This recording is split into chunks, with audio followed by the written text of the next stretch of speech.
Alright, it's been a good week or two. I've been working on getting parts in.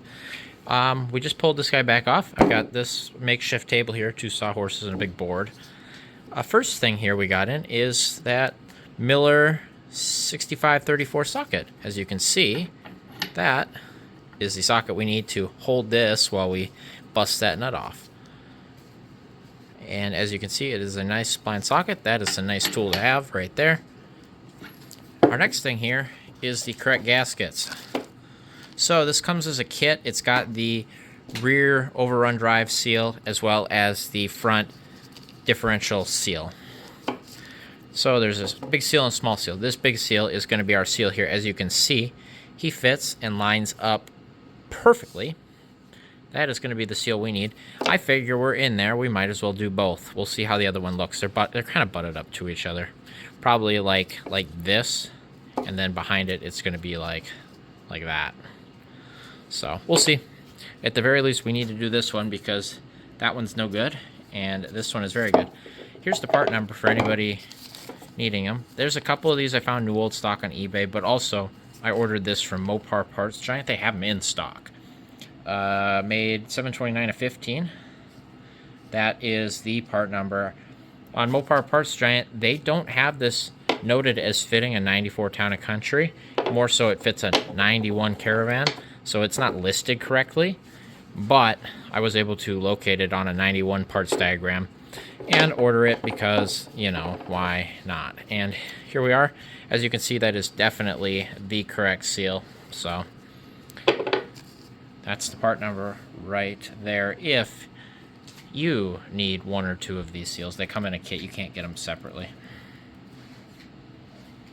Well, that appears to be the biggest wrench I have that will fit that. I believe I'm 3 notches out from the largest size. It's a nice one that's got the slots for nuts like that, so this should work okay. And then we'll get this guy against it. That should crack that loose, no problem. Should. We'll find out. There it goes. Oh, I got it.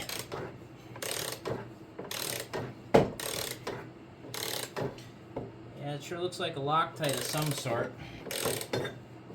Alright, we got it to come free. That took a lot of force.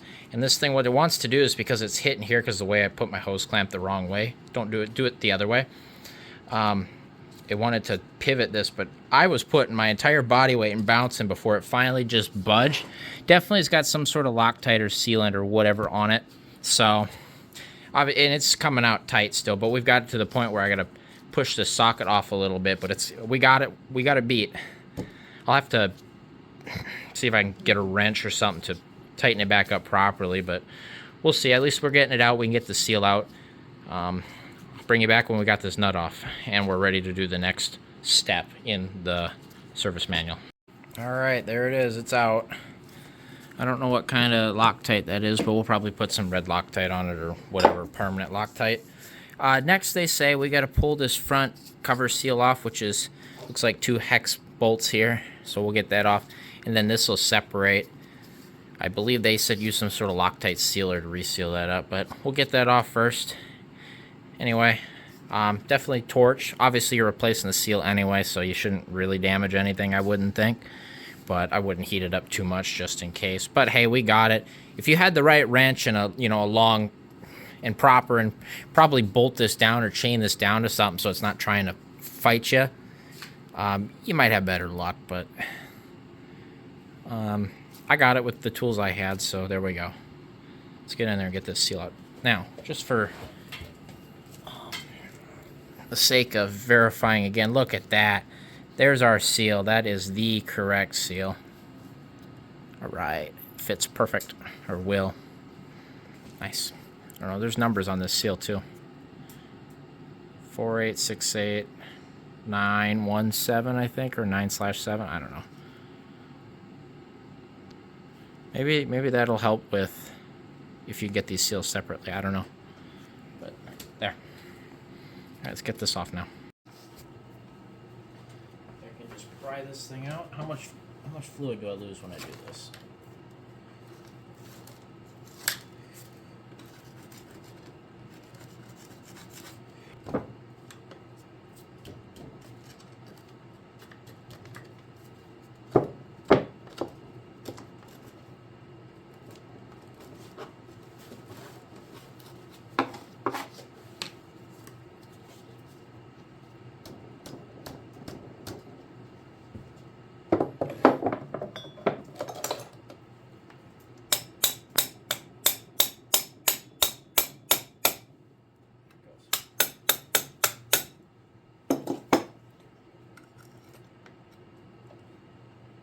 Please don't release a shitload of fluid like I think it's about to. I really think this is going to dump a shitload. Yeah, it is. Motherfucker. Oh, get up. Yeah, I saw that coming. But if we do it that way, we should be okay.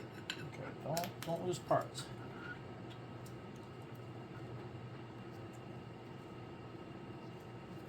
I don't think it matters which way this goes, but I'm not quite sure. Yeah. Pinions out.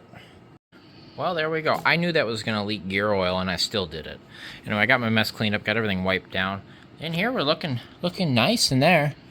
Got it full of my fresh gear oil that we can see. The gears, at least the one I can see, looks okay. I don't see anything wrong in here. Everything looks okay. We got this shim here that goes in between here and here. I've got it marked, and I don't know that the orientation matters, but I wasn't going to find out, so I zip tied the hole that it lines up to. This is marked out, so this will go on just like this. You can also note here, you can see this little flat spot where it was exposed on the sides here, on the one side, but obviously not this side. So there's a couple witness marks you can make out of. I don't think this shim is going to really make all that much of a difference, or space, or whatever you want to call it, which way it goes, but like I said, I'm not going to find out. Here's that weep hole that is discussed in the manual where all this fluid came out when we had a bad seal. Right here. So somewhere in here, it looks like here's where your gear oil side goes in. So it gets in here. If the gear oil seal is bad, it'll come out of here. And then obviously if our seal for the overrun clutch is bad, it'll still come out of here somewhere in the middle. There's an O-ring here. I don't know how well that guy's going to hold up, but we're going to have a little bit of sealer here anyway. It's an O-ring. He's still pliable, so it should be okay. Surface in here is clean too, so it's not going to be a problem. Here's our guy right here. Now we have to kind of take this guy apart. I got to look at the instructions on how to do that again, because we need to get that seal out of there. And both of them. We're going to do both of them. But look at how bad that seal is. Seal was doing absolutely nothing. Giant hole down the whole thing. So I'm sure the other seal ain't far behind it.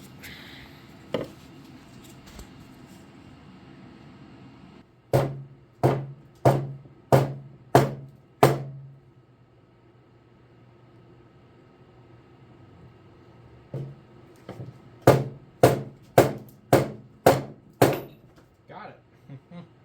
Alright, you guys saw what I just did there? That is literally what the book says to do. Smack it against a piece of wood till this pinion spacer falls out. So, there you go. The way it goes, see this guy where it's concave here? That goes in. So, it would go like this with the flat being out. So, we'll just set him off to the side for now. So, now it says to reinstall it on here. So then you can get a seal puller out. I don't have a seal puller, so we're going to be using the old screwdriver method carefully. So I won't reinstall it. I'll do it from here.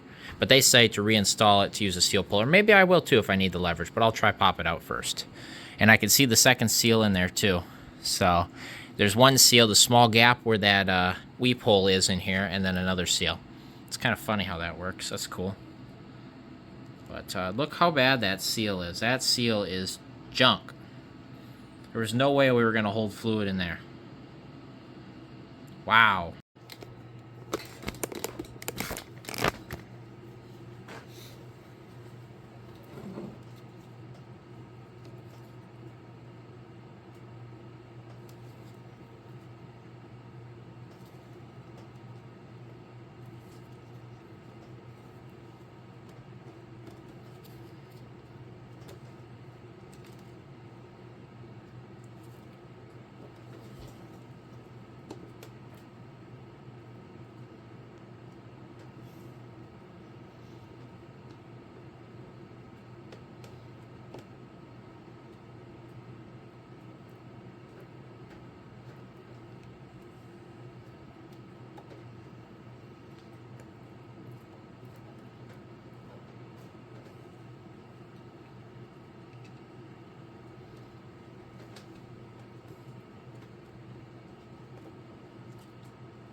goes.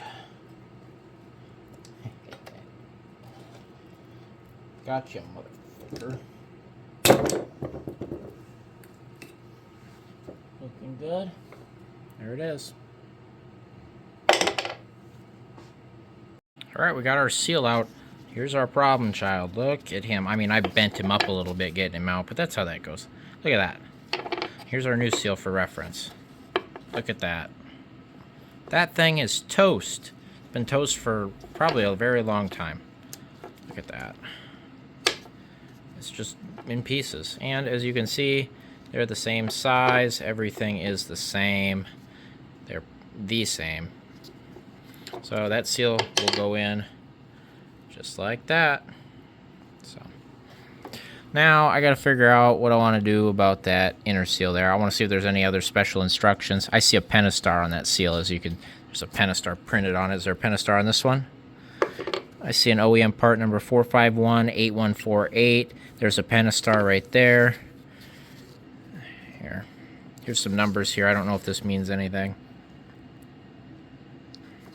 That's the original seal right there. I imagine it was. I couldn't assume anybody else has done this. Otherwise it wouldn't be like that. But there it is. This thing seems fine, by the way. Bearings all seem good on this. Nothing wrong with it. There we go. That's how you get the rear overrun clutch seal out on a second-gen all-wheel drive system. Like I said, I want to go in there while we're this far in, and I want to get that other seal out, but we'll see what that takes. I'll let you know.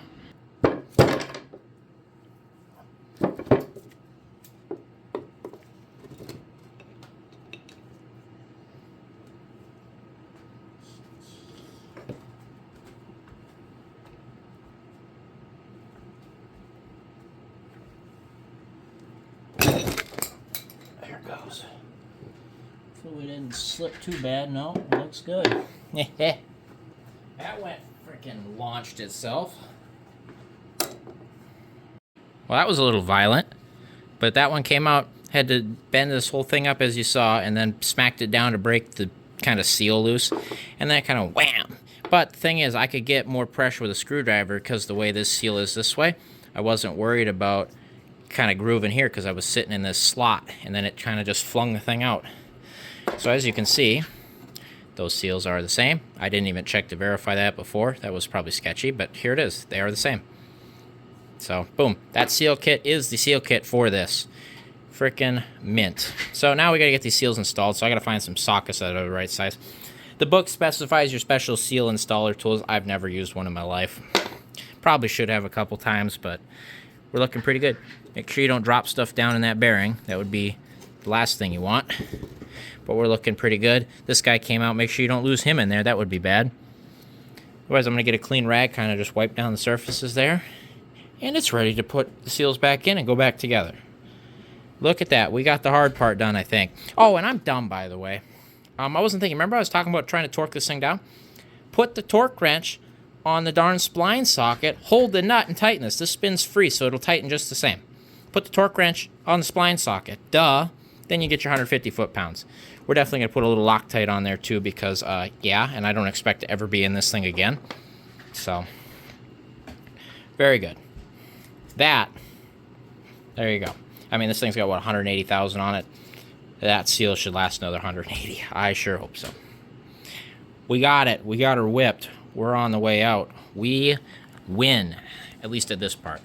These springs, not so much. I got to drive 2 hours to go get the new springs, hopefully end of week. They said they were pulling the van up probably today to pull them out in the shop. It's a yard 2 hours away from me or so, give or take, up by Alexandria, St. Cloud area. Otherwise, we still got to get the busted U-bolts out of it. They're rust welded in that axle. They are rust welded in that axle really bad. So we'll see how that goes, but we win, at least in the all-wheel drive system. We'll be able to seal ours up. And my overrun, I don't see anything wrong with the overrun clutch. I'll maybe look in the book to see a few ways to kind of test and make sure everything seems to work. Besides putting the seals in and putting it back together, I guess we'll find out. Granted, if our overrun clutch is bad. Technically, the seal is part of the differential, so we won't have a problem. You know, we needed to do this whether we replace the overrun clutch assembly or not. You know what I mean? So we're looking good there. Looking really, really good. Nice.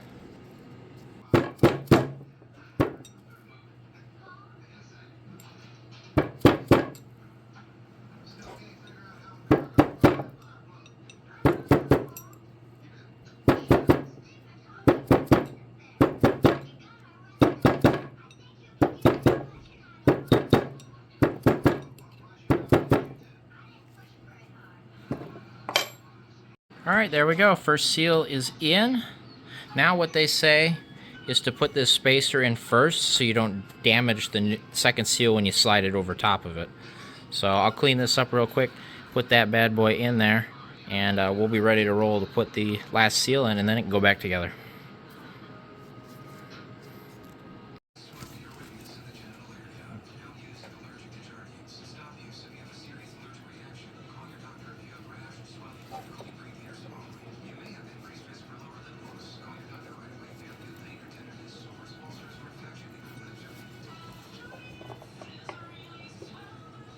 Very carefully, I suppose.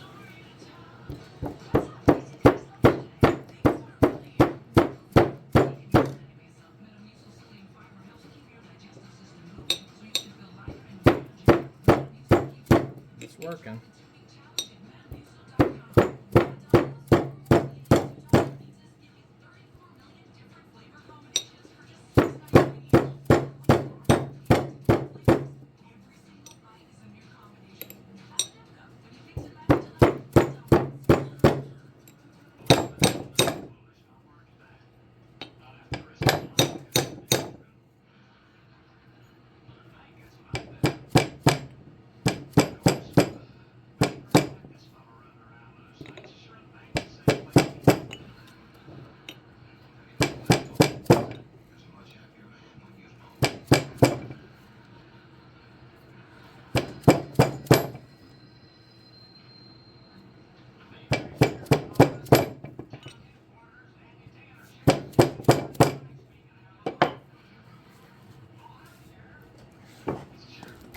Seal installer tool. I don't need no stinking seal installer tool. Look at that bad boy.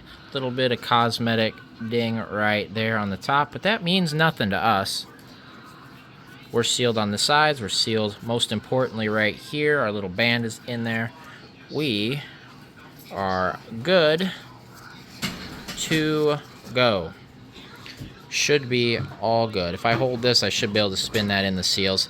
Got plenty. I was using some ATF to lube it up. Look at that. We're in. That's it. Ready to put it back together now. We have won. All right, well, it's all back together. Look at our beautiful new seal that is actually doing seal things. So you can see it's together. If you notice, remember how I marked that seal plate or that little spacer in and out? I still got it backwards because, you know, why wouldn't I? But it can only go one way. I realized that. The way the holes are drilled, it can only go one way. So, otherwise, looks like we're all functioning again. Very nice.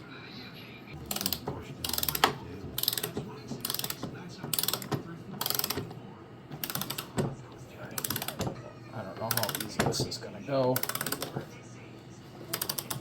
Yeah. Come on, just give me 150 foot-pounds.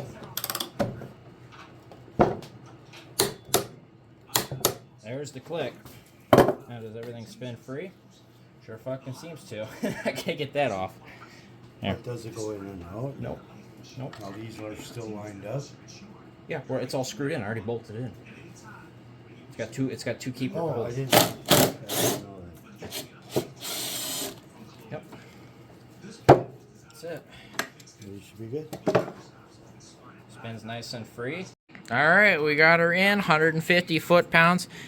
I couldn't use a snap-on wrench because the snap-on wouldn't go the other way. At least it didn't have a lever, that one didn't, so I had to use this Pittsburgh model, but she's capped out at $150 and she clicked out, so we're all good. Everything seems to spin free.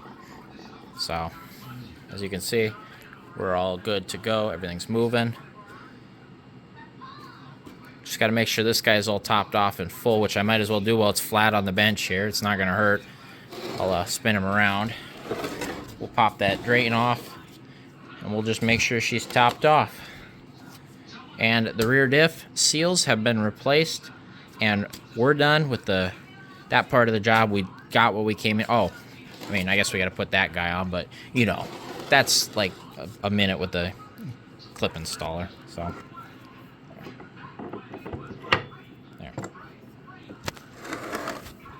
there you go. How about that? And then I put the little snap ring in there, and we're good to go. That is how you do that, I guess. What a job that was. It wasn't so bad tearing into this, actually. As long as you got this tool's necessary. You need that guy, and you need probably a nice wrench with a good breaker bar.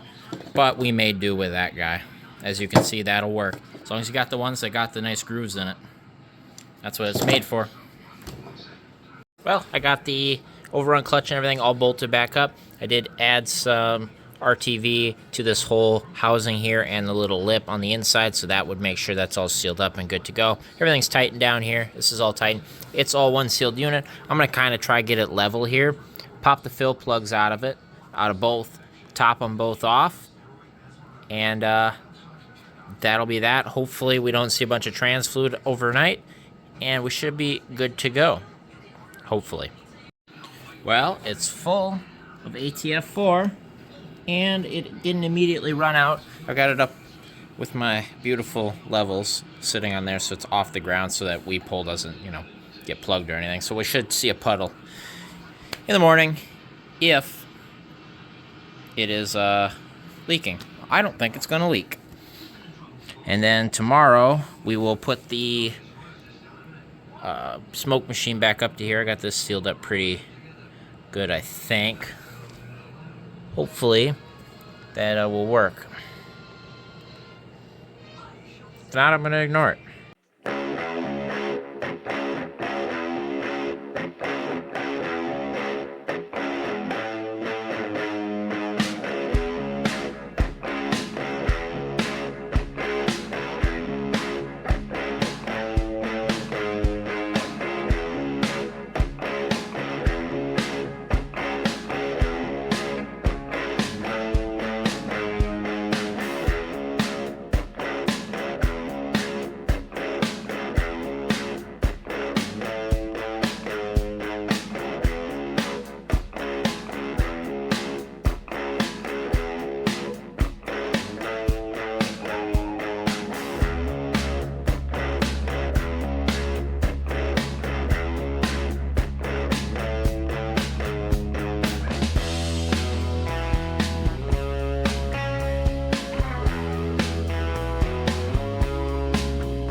Well, that was quite the drive, but look at that. We've got some leaf springs. One of them is apparently a little tweaked. I'm thinking it's that one right there, but so we ended up getting it for a discount. But you never know when it's sitting on level on the vehicle. We were talking, it might not make all that much of a difference, but we'll see. I've at least got one good spring, and I've still got the other one at home, so. So my dumbass obviously would not bring a car charger with me because I left it in one of my other 10 vehicles. So I'm here at Dollar General after trying Dollar Tree. Dollar Tree doesn't sell chargers, at least the one in Glenwood. Doesn't sell phone chargers. Okay. Anyway, whatever. So I made it, I think I'm at Belgrade, just off of 55. And I got this thing here, and you wouldn't believe what this just cost me for this charger.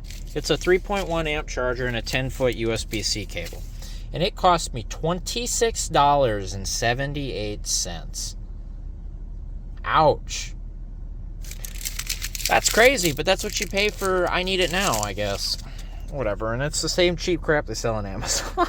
Anyway, I'm kind of mad, but that's what you guys get, so we can continue filming this here. We're here parked in a spot sideways because no reverse, naturally. I'm not gonna. There's a red box right there, by the way. Those are out of business now. Like, people can get free DVDs out of them, I guess. Anyway, the 05's doing pretty good. We're at 319,842. I don't think we'll quite roll 320. We'll be just before it, and I should roll it tomorrow. I think I gotta go pick up some stuff tomorrow as well, go shopping, do whatever, but I'll roll it this weekend for sure, if not by Monday. 4:46 now. I'm gonna get home about 6:30ish, I think. So anyway, back on the road. We got our leaf springs back there. We're looking pretty good, so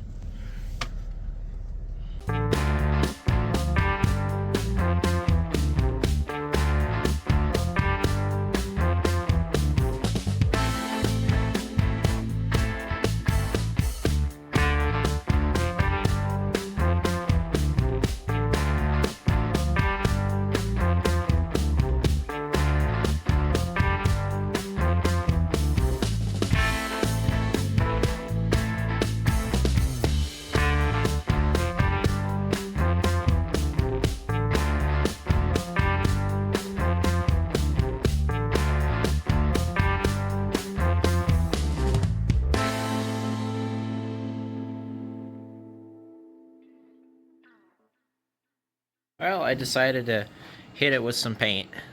So we put the first coat on. It's a little thin, you can see the bright spots, but if you look right here, it's definitely the right color. The other side, it did pretty good too. Got hit with a coat of paint. It's a lot better than the rust hole, that's for sure. That's for sure. That'll turn out pretty good. We'll see how long it lasts.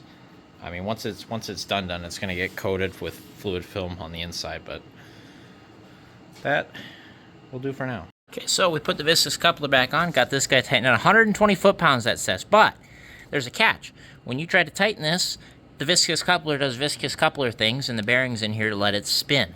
So we have to stop the drive line from spinning. So what we did, so on this side, I've got a big, long, punch, and I put a vice grip here to wedge it. And then you come over here, and I tried it with one guy to kind of wedge it here. Anyway, this gears have enough, torque, I guess, or whatever you want to call it, pulley force, whatever. And it actually bent this, so we added 2 more screwdrivers. And, well, this one didn't end up doing anything, but this screwdriver is stronger than whatever this punch is made of. So that held it, and that let me torque that to $120. And we're good to go. So the drive line's all completely reassembled now and ready to go back up once we have the axle and leaf springs and stuff in.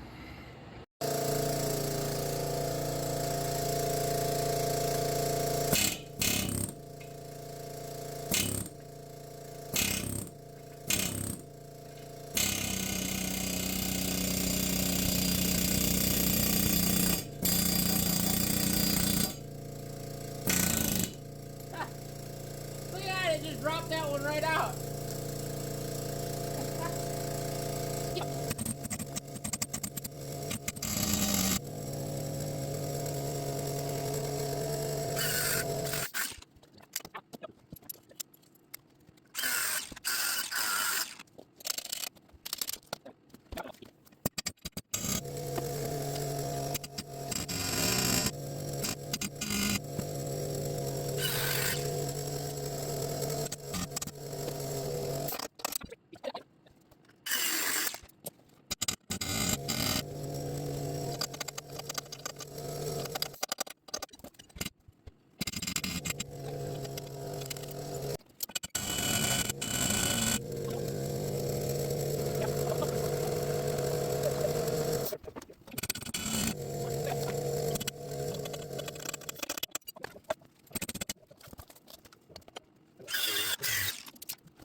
Okay, there's how it looks so far. See the line there? That's pretty normal. So what we're going to do is, once this dries overnight tomorrow, come in and wet sand this till that line disappears. Then you're still going to see a little color difference, I think. But what we'll probably do is hit it with one final coat to kind of blend it after we wet sand, and then we'll clear it. I'll show you kind of how that'll turn out here, because if we look here, see where we blended, where we didn't finish painting this panel, how it kind of, the color kind of blends into it. Obviously it's dull because it hasn't been cleared or anything, but the color difference is less noticeable and the line isn't noticeable. So that should be kind of how it all turns out. We'll see. Trust the process, I think. Well, I've got the axle. I ground it down, knocked the loose rust off, and I've got a rust convert primed right now, and then I'll put a coat of black paint on it, and then the axle will be painted. I figured while it was out, I might as well paint it. Okay, I've been busy. I got the axle painted over here, and I've been up under here. I took and scraped a bunch of the loose, like, rust paint and bubbles off. And then I took some rust reformer, and I've gone around and I've hit all of the heavily rusted spots to kind of neutralize and treat the existing rust, try to slow it down. And now that that's about cured up, what we're going to do is go ahead and put undercoating on this thing, a fluid film black. We're going to undercoat the entire vehicle, put a nice good coat on it to start it off, and then obviously we'll come in and touch it up as needed. You're supposed to touch up those coats, and especially since we do still have some loose rust and whatever that'll fall off, you're going to want to come in here and touch that up in the future. But we did my part, and I knocked off most of the loose rust, and like I said, I put a rust converter on the existing rust. I also came in, I removed the last exhaust shield that was hanging, I removed the broken ABS cables, and I also went in and removed the original rear heater core tubing that the previous guy just left up, and then I added a few more zip ties to the rubber lines that were put in place. But, like I said, I think it's ready to be undercoated. And then once it's undercoated, we can start looking at getting the new leaf springs. Make sure we've got a good set of 2, get them in here, and get them put up. And then we can put the axle up, and we can start getting everything put back in place. So, as well as the exhaust shielding. We'll get all of the exhaust shielding up. Get the exhaust. We can get the exhaust in first, then we can put the 2 springs up, and then put the axle up and attach it to the springs. That's my plan. But we're looking pretty good. And obviously we undercoated that rocker already. I'm going to add some more to it and touch it up, but all of that and all of this is all going to be undercoated. So hopefully that'll slow the rust down and, you know, not cause any structural rust. Or any more structural rust, I should say. Getting up here just in time, that stuff was starting to get pretty rotten. As you can see, we added a lot of rust converter to that area on both sides. Okay, besides the wheel archers, which I saved 1 can for, the entire van has been undercoated with fluid film black. As you can see, entire van, whole thing. Look at that. Looking pretty good. It makes it look nicer too, by the way. Now, this this is gonna need a mopping or something to get this once this fan is out of here. It's slick under there, you know, because it's everywhere. It's all over me too, but you know, it's a messy job, I'll tell you that much. I wish I had a lift. That would make this a lot easier, but it's done. The initial undercoating is done. So I used 5 cans to get this done, and then 1 can of regular fluid film with a sprayer, like hose nozzle on it that kind of sprays in all directions. And I went through each frame rail and I stuck it in a bunch of different holes going up and down the frame, and I filled that rail, you know, or at least sprayed inside of it, as well as, you know, these rear shackle mounts there. I stuck it up above in those holes too for the mounting bolts right there. Filled that with fluid film, and then all the cross rails going across as well. So, and then I stuck it into a couple little crevices in the rockers where there was still rocker panel. Now, what you'd want to do really is, well, my rocker on this side is gone, so it didn't make a difference, but the other side, you want to go on the back and drill a couple holes in it so you can stick that wand in there and fill the rocker as well. I didn't go that far, and frankly, I'm out of fluid film, so I don't care. I stuck it in where I could in the back because there's a hole there, so. And then I think we'd already filled it from the slider channel, I think, too, or at least, you know, stuck the wand down there. I can't remember. It was a while ago, but whatever. I've got one can left over to do the wheel arches once we were done with all the paint work and stuff.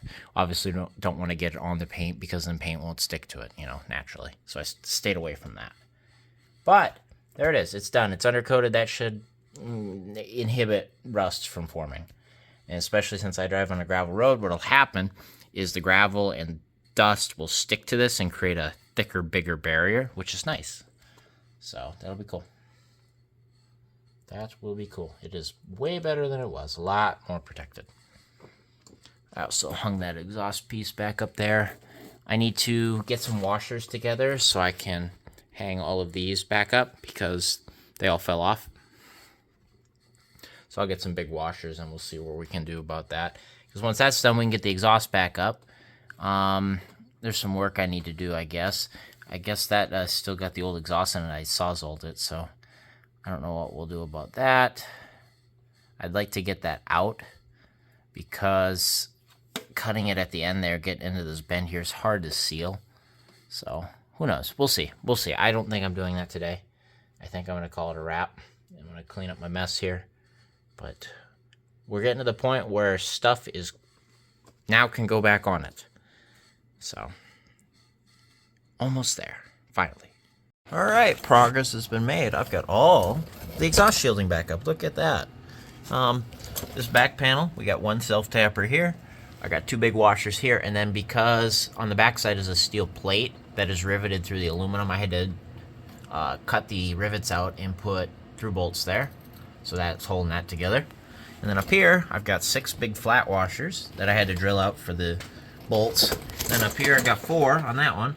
And then the one up front didn't need any washers. It was just the 3 bolts were missing. As well as, I got that exhaust bracket bolted back up. I found some bolts. I don't know why the bolts were missing for that. It wasn't hooked up at all, so it's back in place now. So that's cool. All the shiny exhaust shielding. Now, I gotta get that muffler up here, test fit it, see what I need to cut up, see if I can get this split out of here, but we'll see how that goes. I don't know. And then I gotta kind of come up with something to get it clamped in, welded in, whatever. I don't know if I'm gonna weld it or if I'm just gonna exhaust putty it and botch it together. But anything will be better than that rotten muffler that was on it. How about that? We can always come back and weld it later. But anyway. Progress there. Over there, I've got the leaf springs. They're all painted up, if you can kind of see that. So, I didn't sand them down or anything. I just rust treated them, and I put some rust converter on it, and then I painted them, and that'll be that. They'll look better than they were for now. Otherwise, I did decide to just stop looking at them. I think that one spring is just a touch bent on the main spring, but we'll see what it does under load. I'm going to put that one in. I'm going to put the other one in. I'm just going to put the ones in I bought. They look good enough to me, and they're better than that broken spring. Otherwise, the rear shackle for the broken spring came out okay. I can't show it to you guys because I don't know where it is, but that shackle's okay. So we got one good shackle, and then obviously we've got our good all-wheel drive spring for the right spare. That was originally on it, so we'll keep those. But we're looking pretty good. Once we get the muffler on it, I'm going to go ahead and bolt the springs up, and then we're going to bring the axle up into place, get that all assembled, and then we'll get the all-wheel drive system put in, and then once that's all in, we'll do the brakes, and then I think it's done. Except I need to get the grease gun, and I need to grease the front right ball joint, I think, or the left. One of them needs grease. Before I keep remembering that. I don't want to forget. And then I think it's good. Besides, I would say it wants an alignment, but I think it's close enough that it ain't going to be that bad, at least a test drive. Make sure nothing's going to go wrong. But otherwise, we're making good progress finally. Getting there. Here's what we're dealing with. That side slipped right on perfectly, just needs a clamp. This is what we got to fix right here. So that lines up perfect. We just needed an adapter of some sort. I think I'm going to leave that old pipe in there and try to slide over it. but we'll see. Okay, I didn't really want to, but I think I'm gonna have to weld. So this pipe slips over the muffler, but it's the same diameter here, and I don't have another pipe, so we're just gonna weld her up good on both sides, and then we'll put putty on it. I did have to grind a spot here, and I ground that down. I got this side of the muffler welded here, here, and up front. Ain't pretty, but that's how, you know, gasless welding is, but it's sturdy as can be. So now we'll weld the other sides, and then once that's all done and I filled it best I can with weld, we will go with some exhaust putty and just putty over the whole thing to protect it and fill all of the pores. And that should be good. And we're not touching over there anymore. I got it angled so it wasn't rubbing on there like it's been the whole time. That's a rattle, you know it is too. And especially with that bracket up there in place, this thing is solid as can be now. Alright, so I got this side all welded up. That one was a pain in the butt to get at, but we did. I had to bend the exhaust shielding out of the way, which I gotta bend back right here. We'll do that after I putty it up, but what I want to do here, I'm gonna hook the battery up real quick and we'll fire this up for a second. I want to hear how it sounds with the muffler on it now. Take two with keys. Hasn't run in a while.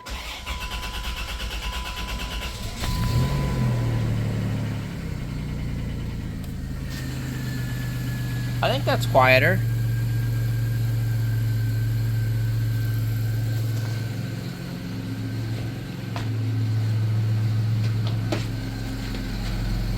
Exhaust coming out.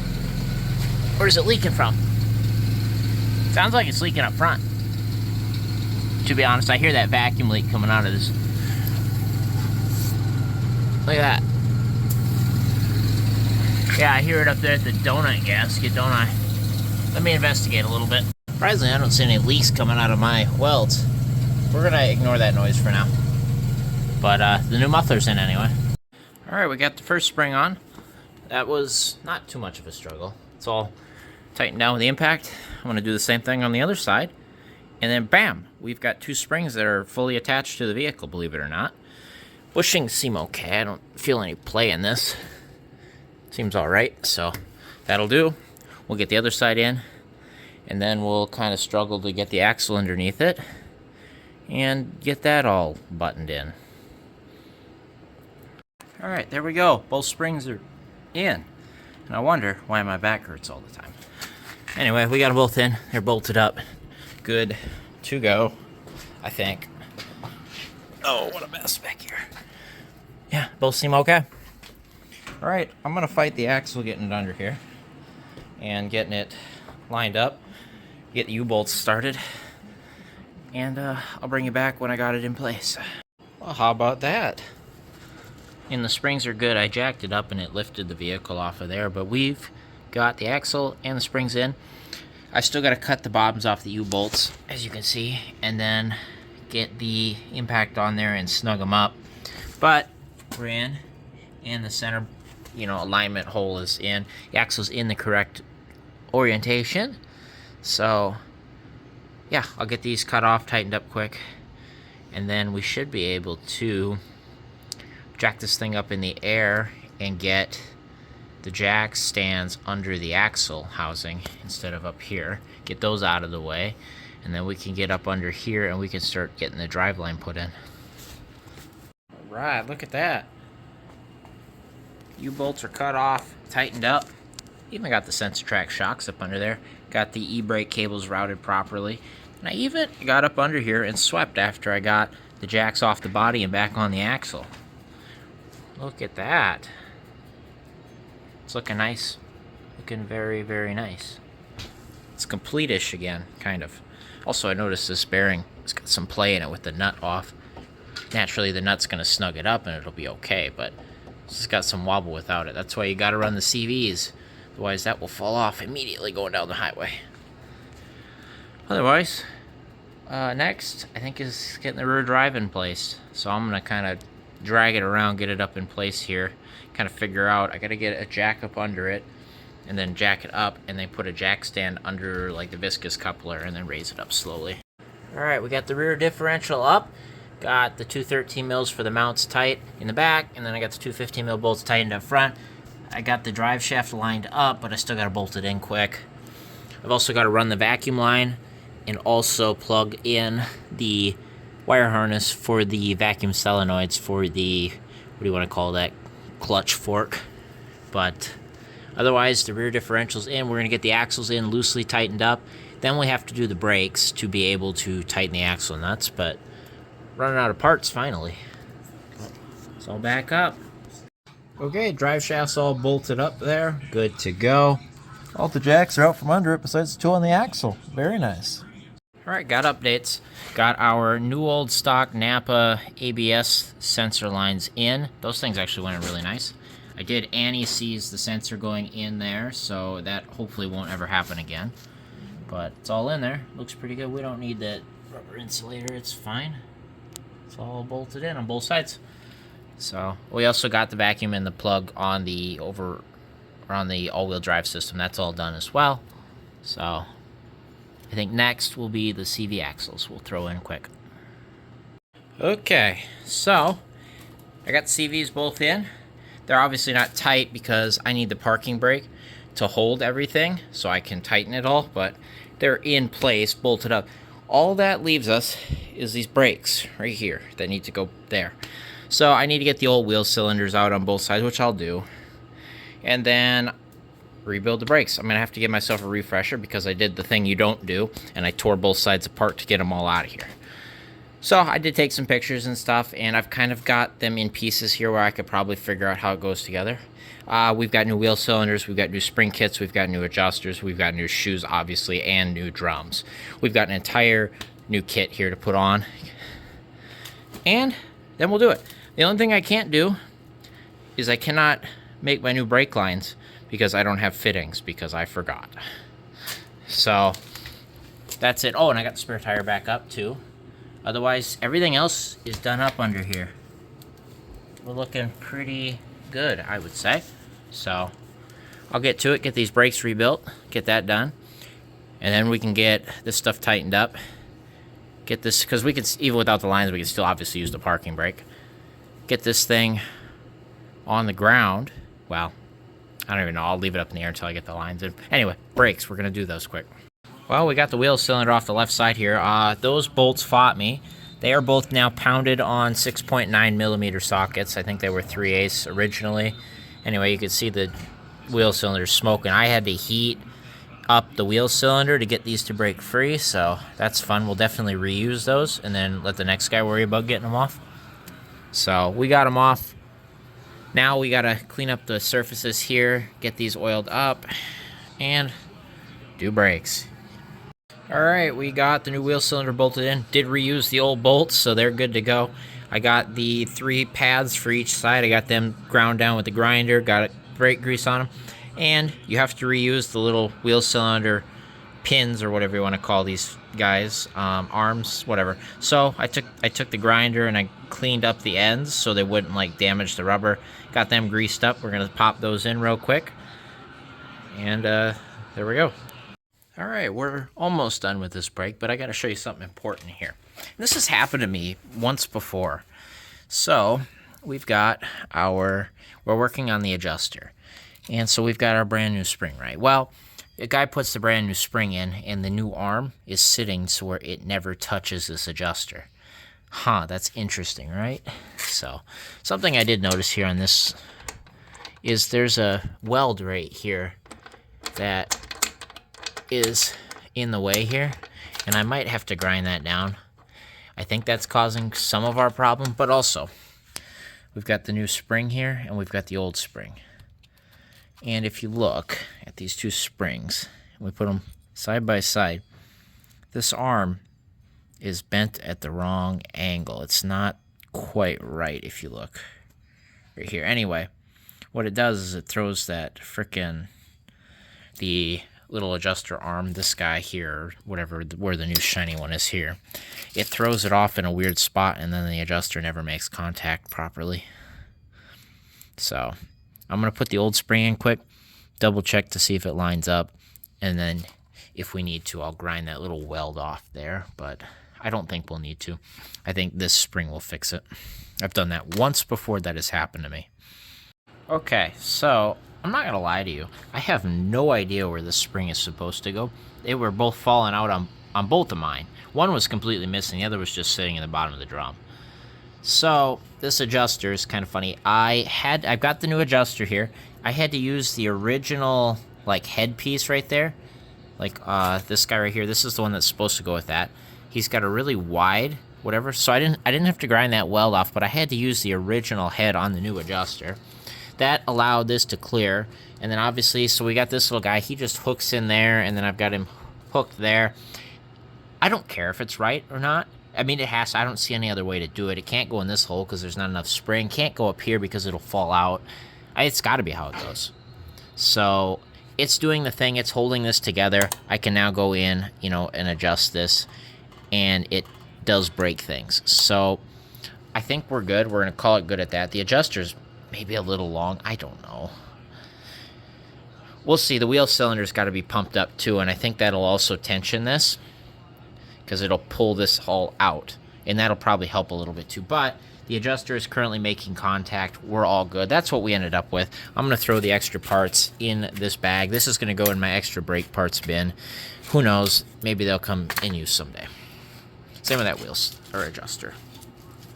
And then this both the adjusters were free, by the way. They ended up not being too bad, so they're good adjusters. We'll keep them. So there we go. That brake is done. Besides being adjusted, I just got to put a drum on it and adjust it. The fun thing is the adjuster axis on all-wheel drive is in a slot in the front of the drums, I guess.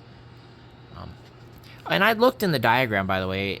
I have a 91 diagram that I had on hand. I think I've got a 94 floating around somewhere too, but I had the 91 out. They mentioned all-wheel drive rear brakes. They didn't show any pictures. They had some instructions specifically for the all-wheel drive. There was no pictures. The only pictures were for the front-wheel drive, or diagrams. So I couldn't find a diagram for these, so that is what we're going with. That is going to work, so we should not have any issues. Bam, one brake. Now we do the other. I must have done something right, because I hit the parking brake and it locked on, so. Okay, so the 1991 service manual, despite mentioning all-wheel drive, does not have a diagram for the all-wheel drive brake assembly. If you notice, our adjuster's off and our spring is different. If you look here in this 1993 Van Wagon front-wheel drive, all-wheel drive service manual, which is the same thing but 2 years newer, look at this beautiful picture we have of the all-wheel drive assembly. That's how it goes, by the way. There, just like that. So now we have it right. That definitely is better. That definitely seems better. So I'll pop the adjuster back on, call it a day. I did use the parking brake, and I got those tightened. And the reason I went and dug this book out originally is because I couldn't find this nut torque spec listed in that 91 book either. So I'm hoping it's listed in here. I have a feeling it is. So I'm going to dig that out. I bet you it's about $1.80 like everything else is, so. Anyway, I just wanted to let you know that that is how that goes. So if you are doing your all-wheel drive rear brakes, that is kind of how it goes, besides the fact the adjuster's off. But the adjusters are the same front-wheel drive, rear-wheel drive. This is the same setup. The only thing that I've noticed that's really different is this weird-ass bracket right here and this weird spring. Otherwise, it's pretty well the same as a regular drum brake. The design is the same. How about that? I had to actually do some reading here. I couldn't find, it's not listed in the back of the chapter, the torque spec, so I'm reading through this whole thing, and it's here during wheel bearing assembly. It is 180 foot-pounds, just like the front axle nuts. That was what I was going to do if I couldn't find it, but I did find it here, right here. With brakes applied, which will be our parking brake, $1.80 foot-pounds. Okay, we can do that. Anyway, we found it. This 93 manual, I might start reading more than that 91, considering it's missing things. So, granted, this one's more beat. It was definitely more used than that 91. So, we'll see. You know, it's manuals and things. The vans are a lot the same. So, that's why I have those. And that's why I have more than one. Okay, we got the passenger side brake all done up. I just wanted to show you how it's done here. At least this is how I have it done. I think it's done right. It's going to work anyway. How about that? Parking brake locks up good. I got this axle nut tightened down to $1.80 foot-pounds. I just got to do those inner nuts, but I figured I'd pull this off and show you guys real quick, just so you know how it's set up. We had to, so you see how I got my new little shoe pin there? See how that one's rusty? That is a shoe pin off of my dad's old Durango, I think. So all my shoe pins were all broken and rusty and bent, and apparently either I lost one of them or the package only came with 3. I don't know which, but I couldn't find the other one. So we were digging through some old brake parts and we found that one, and it fits and it's good. So that saved the day, and we're good to go. Anyway, that's the brakes right here. All right, we got new rear brake lines made, fitted. So you can see we used the clamps. We used a little piece of like washer fluid hose there, tighten it up. As you can see, both sides are done. Looking pretty good. Got the bleeder cracked in the right rear. I'm gonna go get my little bleeder cup, set that in here. Get the band fired up here, and we'll just try bleed some brakes. I already put brake fluid back in the reservoir, topped it off so we didn't run low. Don't want to have to bleed the ABS on this. That would be a bad thing. Anyway, let's get these bled up. Well, we got them all bled up. The brake light just went out, man. We got pressure. Feels like a good strong pedal. It's holding just fine. So, should be all good here. That means the brakes are all done. That means I get tires on it, put it on the ground, I think. Well, no, because I want to do that body work and I kind of want that room. Anyway, brakes we're done. You saw that happen. So, we're looking good. Alright, so we sanded that line out of it, so when I rub my finger across it, it's a smooth surface. So now we're going to hit it with some more paint and kind of try blend it, because this new paint is definitely a shade lighter than that. Granted, this has got clear coat on it. It's been, buffed before, but it's definitely appears a shade lighter. So we're going to blend that in, and then we'll clear coat that all. And then, once that's all dry, we'll be able to buff and wax that. And it's going to turn out how it's going to turn out. If you remember, there's a big rust hole kind of in this whole area, and now there is not for now. So I say that'll do all right. See that line right there? What I did is, so really you probably shouldn't do the tape thing I did, or if you do it like out further. I wasn't trying to spray this far up, but that's just how it turned out because of the way I did the primer. What this is primer that ran right up to that line, and so when I started sanding that line, you see the primer. So mistake, but also see this hard line here, and you'll probably still see that. We'll see. If I blend it through, we should get rid of most of it, but that's how it works when you do patch paint work instead of painting the whole panel. So, we'll see. See that? That already looks a million times better. The paint is really wet right now, but I blended it, and now you can't immediately see a sharp line, which is what we're going for there. That looks a lot better. Probably want to get one more coat when that dries just because of how thin it is right there. I want to kind of thicken it up a little bit. Get 2 coats of paint is what we'll do, and then we'll clear it. But there we go. That looks decent. Alright, I got 3 or 4 coats of clear on that now. And I also washed the whole thing, by the way. That's all done. Got up here is all done as well. Granted, the clear up there isn't as nice, but the fender or the quarters look really, really good. So we'll let that cure up for a day or so or whatever. Then we will go ahead and we'll wet sand that. Right, mostly up here. This looks pretty good, to be honest. I got it on pretty thick. I think we did pretty good. Not really any orange peel or whatever, but you see where it's, the overspray is. We'll kind of wet sand that, blend it in a little bit, and then we should be able to polish and wax the whole thing. Otherwise, I think we're done with the bodywork. So, okay, I got it wet sanded at 3000 grit, which smoothed it all off. Feels smooth. Just see it's kind of dull, especially where the clear is more thin. It's actually pretty good right here. But now we'll get the polishing gun out and some polishing compound, and we should be able to polish a shine into that. We're going to find out anyway, as well as the rest of it. It's like the rest of it's not very good either. So I'll get the polishing gun out. I'm going to do a quick wipe down on this, just make sure any little dust is off of it. And we'll polish this out, but it's smooth, so it should polish up nice. I think we did good on this one. I think we did good. Whoa, there's some shine there. That actually shined up really, really nice. So this actually shined up really, really nice too. It's just where we sprayed it, it was lighter, like an overspray kind of. I don't know if I need to cut that some more, or if I need to go back and wet sand that. I mean, it's got a kind of a shine to it. It's getting there, but It's a fine cutting polishing like compound, so I don't know if I needed like a thicker compound or what. I almost think it needs wet sanded more. It's kind of orange peely is what it is, because I didn't lay it thick enough. This is thicker right here. So let me get some tougher grit sandpaper to wet sand it with, and I'll hit this really, really good, and then we'll come back and we'll cut it and buff it again. But that is a lot better, and I was looking at the pictures today of how the rust was. This is, as it stands, a mile better than it was. So yeah, it's not bad, and the color matches pretty well. Perfect. All right, it kind of looks like we're going backwards, but I think we got her whooped.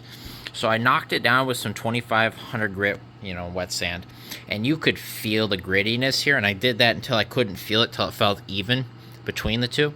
And then I took a 3000 grit pad and I wet sanded it again, and now it's really even from the old to the the new and everything in between. So I'm gonna hit that with the polish. Well, actually, I think I'm gonna hit it. I've got a 5000 grit pad I'll hit real quick, and then we'll hit it again with the polishing wheel and some polish. I think that's gonna come out really well. When it's wet, it looks really good. You can't tell at all. So we'll see how that comes out. All right, that's about it. Got the whole thing polished. Looks really, really good. So you get a coat of wax on this thing, and we'll get it back on the ground, get it flipped around, and we'll do the other side. Yeah, that turned out really, really good. Look at that. Shined up. Really, really nice. Alright, the only thing I got left to do on this side is do the undercoating, get the tire on it. Then I'll get her on the ground, we'll pull it around. She's on the ground again for the first time in well over a month. Let's look at these wheels. How's the gapping look? Make sure it looks pretty good to me from here. Let's go look at the other side, just make sure nothing weird happened with the leaf springs. And from here it looks the same. Tires look straight up and down. They look straight. Everything looks good. It's on the ground. Obviously, they'll need to settle that suspension, but it looks okay. I want to get this thing fired up, get it moved out of here, get it turned around. I'll probably sweep and then bring it back in while it's out there running and idling. 189.06. Let's pull her out the garage. Well, it moves on its own, so that's nice. Definitely gotta hit the brakes a few times now that they've been bled. There we go. There we go. Alright, we got it turned around. We can see the passenger side again. And I did take it just for a quick bit down the road there. And I did spin the front tires, and I just want to make sure, while I backed it up, turned it sharp, make sure it wasn't binding. So I think the overrun clutch and stuff is all working. And that, whatever that solenoid activated clutch fork that kicks it off, that all seems to be working. And then going forward, I gunned it, spun the front tires. You could feel the all-wheel drive kick in. My gosh, this thing moves. This thing will move out of its way, or its own way, I guess, however you say that. Anyway, I got to turn around in here. Now I got to clean this side off, clean the hood off and everything. Might as well clean the windshield. And then we'll go ahead and we'll wet sand that quarter panel, do the same thing we did with the other one. And then we will polish and wax this whole side, the front bumper and everything too. We're not going to do the back because we did that a couple weeks ago when we cleaned up that hatch. So we're looking pretty good. We're almost done here.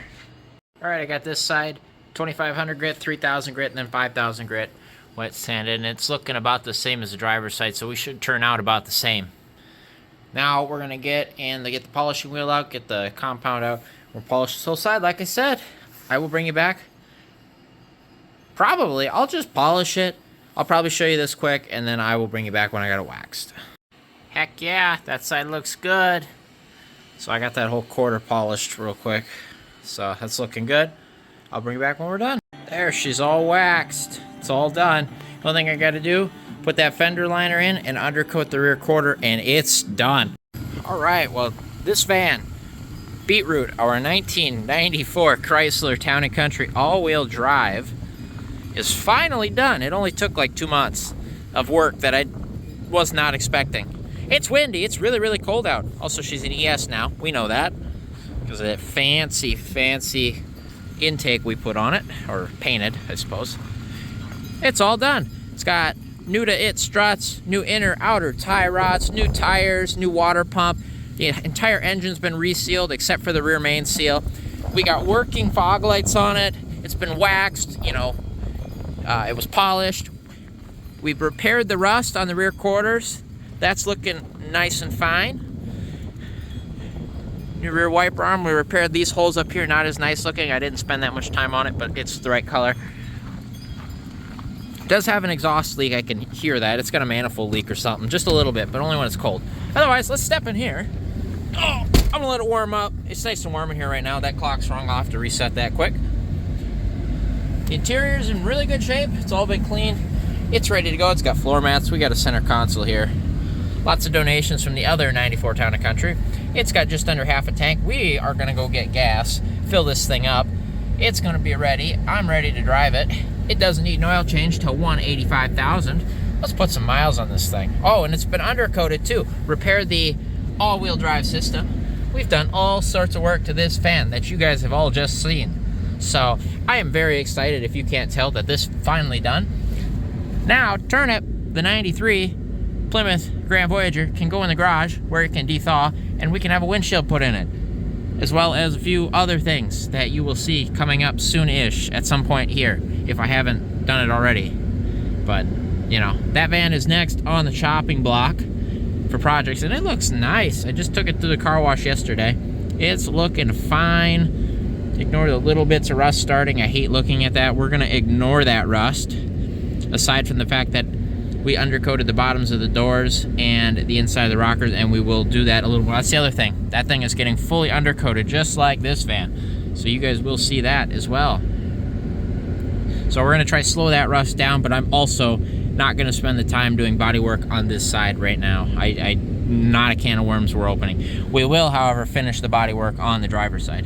I'm getting into a project that this video is not focused on anyway. I'm just admiring how beautiful and clean this van is, as well as Beetroot here. We've got 180,906 miles. Currently no warning lights on the dash. It's looking good. I'm gonna take this thing for a ride. I'll take you guys for a ride. We're gonna see how this thing performs now. Obviously, I need to get it in for an alignment. I'm gonna drive it a day or two, make sure nothing major happens or something's weird, and then I will get it scheduled for an alignment, and we'll continue to drive the 05 Town and Country in the meantime.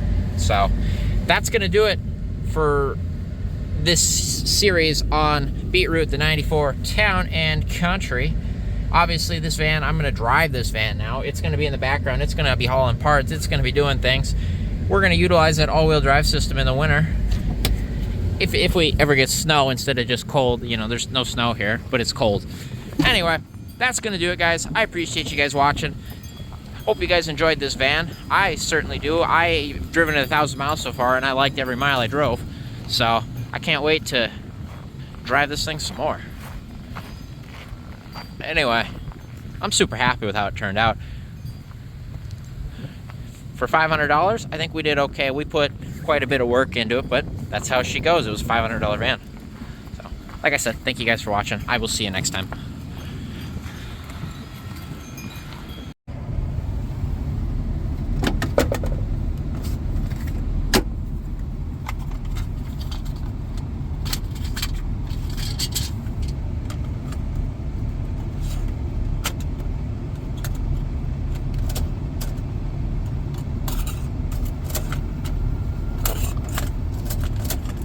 Take my cassette. There it goes.